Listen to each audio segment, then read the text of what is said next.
Terima kasih pemirsa, Anda kembali menyaksikan Kominfo Newsroom. Komisi Pemilihan Umum Kalimantan Timur menyiapkan 3 TPS khusus bagi pekerja konstruksi di wilayah Ibu Kota Nusantara. Total ada sebanyak 304 pemilih terdaftar untuk melakukan pencoblosan di TPS khusus pada pemilihan umum 14 Februari mendatang.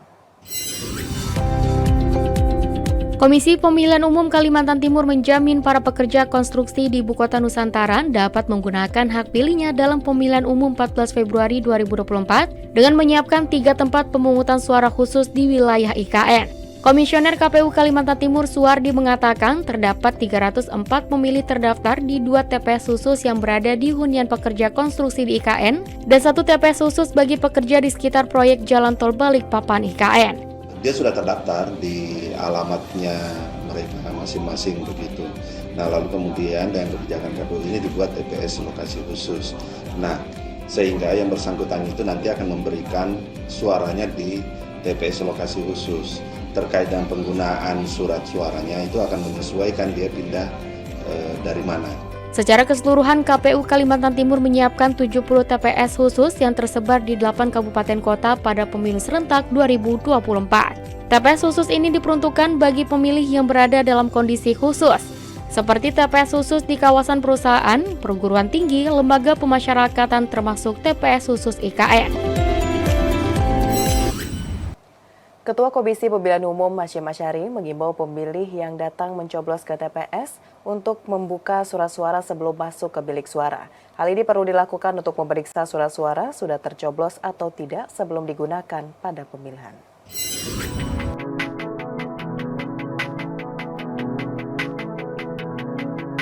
Guna mencegah kontingensi saat pemilihan suara pada 14 Februari 2024 mendatang, Ketua Komisi Pemilihan Umum Republik Indonesia Hasyim Asyari meminta masyarakat yang memiliki hak suara untuk melakukan pengecekan surat suara. Pengecekan ini dilakukan sebagai tindakan pencegahan jika para pemilih menerima surat suara yang dianggap rusak, sehingga mereka dapat segera mendapatkan penggantian surat suara yang baru. Selain itu, bagi pemilih yang merasa salah mencoblos juga dapat kesempatan untuk menukar surat suaranya. Kendati demikian, hal itu menyesuaikan kebijakan dan kondisi yang berlaku di tempat pemungutan suara tersebut. Hasyim menambahkan bahwa KPU juga telah menyiapkan surat suara cadangan di setiap TPS yang jumlahnya 2% dari jumlah daftar pemilih tetap atau DPT.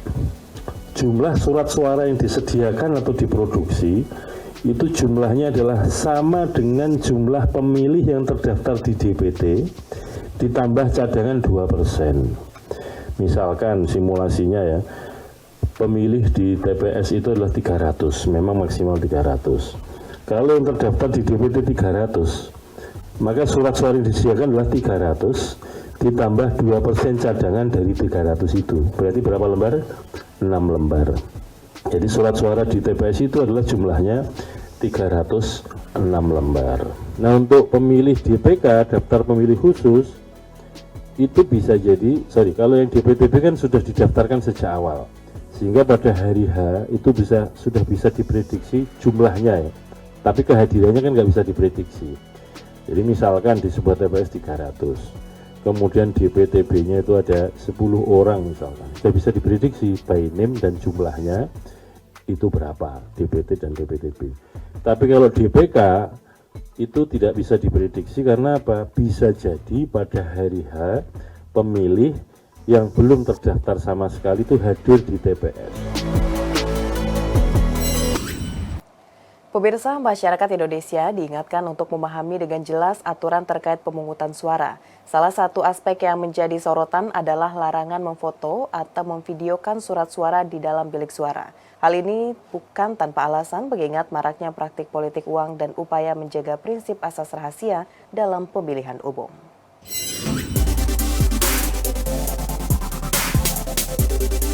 Komisi Pemilihan Umum melarang masyarakat memfoto dan merekam saat berada di bilik suara untuk mencoblos. Larangan ini untuk menjaga asas kerahasiaan dalam pemilu. Warga diperbolehkan membawa ponsel atau handphone saat mencoblos surat di bilik suara. Namun, warga dilarang mengambil gambar baik dalam bentuk foto maupun video. Gawai bisa dititipkan ke petugas kelompok penyelenggara pemungutan suara atau tetap disimpan di saku masing-masing pemilih. Ketua Komisioner KPU Idham Holik menyampaikan dalam pasal 28 PKP KPU nomor 25 tahun 2023 juga dijelaskan bahwa pemilih tidak boleh mendokumentasikan hak pilihnya di bilik suara dan melarang untuk membubuhkan tulisan maupun catatan apapun pada surat suara yang dibagikan. Warga yang melanggar larangan memfoto dan merekam saat mencoblos di bilik suara dapat dikenakan sanksi. Sanksi ini tercantum dalam pasal 500 Undang-Undang Nomor 7 Tahun 2017 tentang Pemilihan Umum. Sanksinya berupa ancaman pidana kurungan paling lama 1 tahun dan denda maksimal 12 juta rupiah. Pemirsa, 3 pasangan Capres-Cawapres akan bertarung di kontestasi Pilpres 2024 pada 14 Februari mendatang. Satu hal yang perlu dipahami masyarakat adalah seperti apa syarat menang Pilpres 1 putaran dan ketentuannya. Dan berikut informasi selengkapnya untuk Anda.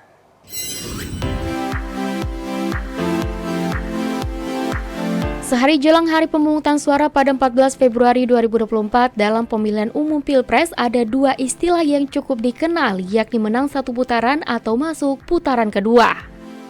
Lantas, seperti apa syarat menang Pilpres 1 putaran dan bagaimana skenario jika terjadi 2 putaran? Pilpres cukup digelar 1 putaran jika memenuhi syarat sebagaimana diamanatkan pasal 416 ayat 1 Undang-Undang Pemilu.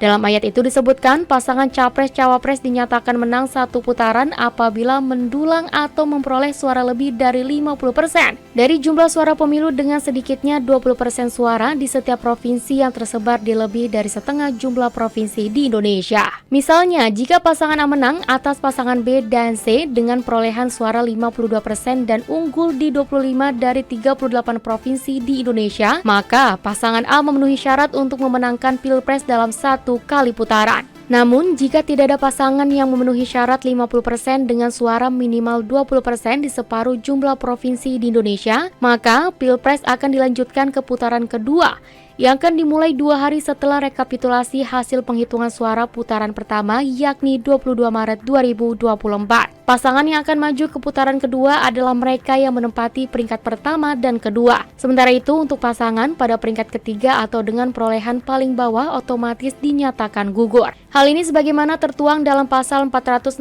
ayat 2 Undang-Undang Pemilu Nomor 7 Tahun 2017 yang berbunyi, dalam hal tidak ada pasangan calon terpilih sebagaimana dimaksud pada ayat 1 dan 2. Pasangan calon yang memperoleh suara terbanyak pertama dan kedua dipilih kembali oleh rakyat secara langsung dalam pemilu presiden dan wakil presiden. Dalam rancangan peraturan Komisi Pemilihan Umum yang telah disusun, pemutahiran data pemilih untuk putaran kedua Pilpres dijadwalkan berlangsung dari tanggal 17 Mei hingga 12 Juni 2024. Dan kemudian KPU memberikan waktu bagi pasangan calon untuk melakukan kampanye pada rentang tanggal 2 hingga 22 Juni 2024. Sedangkan untuk hari puncak pemungutan suara Pilpres 2024 putaran kedua dijadwalkan pada tanggal 26 Juni 2024 dengan masa penghitungan suara berlangsung mulai tanggal 26 hingga 27 Juni 2024. Pemirsa, usai jeda, Kominfo Newsroom akan kembali dengan informasi keterwakilan perempuan di parlemen sesaat lagi.